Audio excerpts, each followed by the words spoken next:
Hello everyone, मैं doctor रोही। आज हम लोग बात करेंगे शुरू के 3 महीने में कैसे बच्चे का ध्यान रखना है। पेट में पल रहे बच्चे को कैसे फील करना है कि उसकी ग्रोथ अच्छी हो रही है, कैसे ये पता कर पाएँ विदाउट टेस्ट कि मेरा बच्चा ओके है, ठीक है, उसे कोई परेशानी नहीं है। जैसा मैंने शुरू में अपने वीडियो में बताया था कि हम किसी पेशेंट की हिस्ट्री उठा के देखेंगे, है ना, उस पेशेंट का फेस सामने नहीं लाएंगे। तो वैसे ही आज एक पेशेंट आई और आके उसने पूछा कि मैडम ऐसे शुरू के 3 महीने में हम कैसे अपने बच्चे का ख्याल रखें, कैसे मुझे पता चलेगा कि मेरा बच्चा ठीक है। तो मैंने उसको समझाया और वो जो चीज़ें मैंने उसको समझाया वही चीज़ें मैं बता रही हूँ यहाँ फॉलो करने के लिए।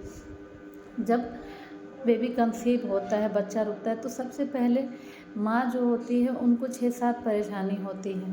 भूख नहीं लगता है, उल्टी आती है, हूल आता है, चक्कर आता है, उसको सिकनेस फील होता है, प्लस कभी कभी कॉन्स्टिपेशन, लैट्रिन टाइट हो जाना या फिर पेट भारी भारी सा लगना, मतली आना, ये सारी चीज़ें 6-7 बीमारी होती है जो हर प्रेग्नेंट लेडीज़ के साथ होती ही होती है।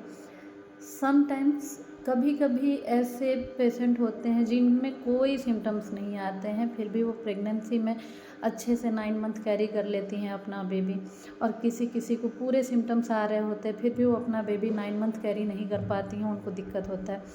तो ये चीज़ें ध्यान में रखते हुए कभी कभी ठंडा लगता है, बुखार जैसा भी होता है, तो गांव देहात की औरतें हैं फटाक से दवाई मंगा के खा लेती हैं, और नॉर्मल मेडिकल स्टोर वाले उनको दवाई देते भी हैं तो एंटीबायोटिक के साथ में दे देते हैं फीवर की गोली, जो कि बिल्कुल अच्छी बात नहीं है।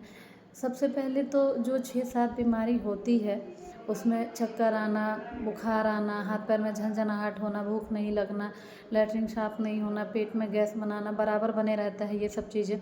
तो बुखार जैसा लगना, ठंडा जैसा लगना, हो सकता है कि वो बच्चे की बनावट हो रही हो तो माँ को वैसी प्रॉब्लम आ रही हो। नॉर्मल आप पैरासीटामॉल ले सकते हैं, नॉर्मल पैरासीटामॉल खिला सकते हैं। एंटीबायोटिक की आवश्यकता शुरू में कोशिश करनी चाहिए कि ना लें तो ज़्यादा बेहतर है। बेबी धीरे धीरे ग्रोथ करता है, धीरे धीरे सिम्टम्स आते हैं।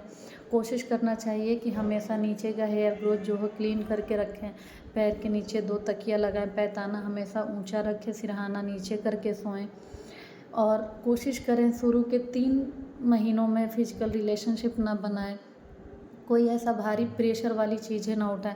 काम करने से किसी के बच्चे ख़राब नहीं होते हैं, लेकिन जिनके बच्चे बार बार ख़राब हो रहे हैं उनको डॉक्टर्स बेड रेस्ट एडवाइस करते हैं। तो आप सारे काम करिए लेकिन प्रेशर वाली चीज़ें ना उठाएं, वेट वाली चीज़ें ना उठाएं कि प्रेशर पड़ेगा, वो वैसी चीज़ें ना करें, ठीक है। तो अब ये चीज़ है कि ये आपको तो घरेलू उपचार है वो करना है। करने पे बहुत ऐसी महिलाएं हैं जो मानती हैं कि हम 3 महीना तक कहीं नहीं जाएंगे, कुछ नहीं दिखाएंगे, और 3 महीने के बाद हम डॉक्टर के यहाँ जाके अल्ट्रासाउंड कराएंगे। उनके मन में ऐसी धारणा है कि 3 महीने पे एक अल्ट्रासाउंड होता है तो डायरेक्ट हम 3 महीने पे डॉक्टर के यहाँ जाएंगे।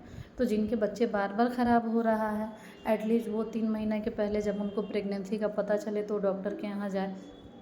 गवर्नमेंट ऐसा रूल लगाया कि जब प्रेगनेंसी का पता चले तभी टीटी का इंजेक्शन लगवा दो। मे बी गवर्नमेंट के नज़र में वो रूल सही हो, लेकिन टीटी का इंजेक्शन एक 4 महीने, एक 6 महीने पे पड़ना चाहिए, वो अच्छा होता है। सॉरी, एक 4 महीने पे, एक 5 महीने पे पड़े, वो अच्छा होता है। इसके अलावा हम अपने बच्चे का ध्यान रख सकते हैं और हमको पता चल पाता है। पुराने ज़माने में क्या था, जब इतना बड़ा मेडिकल कैंप नहीं होता था तो उस समय क्या होता था, जो दाई अम्मा जाती थी चेक करने तो पल्स देख के बता देती थी कि बच्चा ठीक है। वो पल्स तो देखती थी, नाड़ी चेक करती थी, नाड़ी जांच आयुर्वेद में दिया है, करती थी, परंतु ऐसा भी होता था कि किसी पेशेंट को वॉमिटिंग ज़्यादा हो रहा है तो उसको ही देख के बता देती थी कि हाँ बच्चा ठीक है। मतलब अगर किसी को प्रेगनेंसी है तो सबसे पहले क्या दिखाया जाता है, किसी फिल्मों में हो या पुराने ज़माने में हो या आज की डेट में हो, बच्चा रुकता है तो सबसे पहले दिखाया जाता है उसको वॉमिटिंग हो रहा है।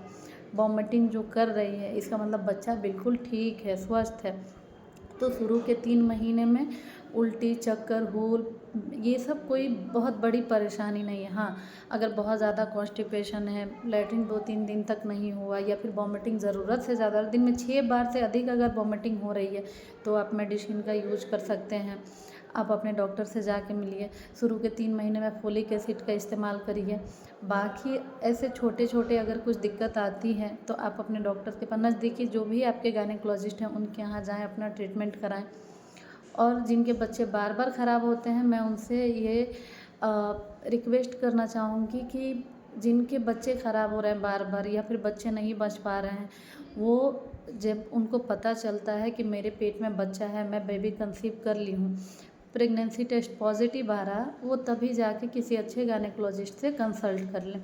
ये ज़्यादा अच्छा रहेगा। ठीक है, थैंक यू।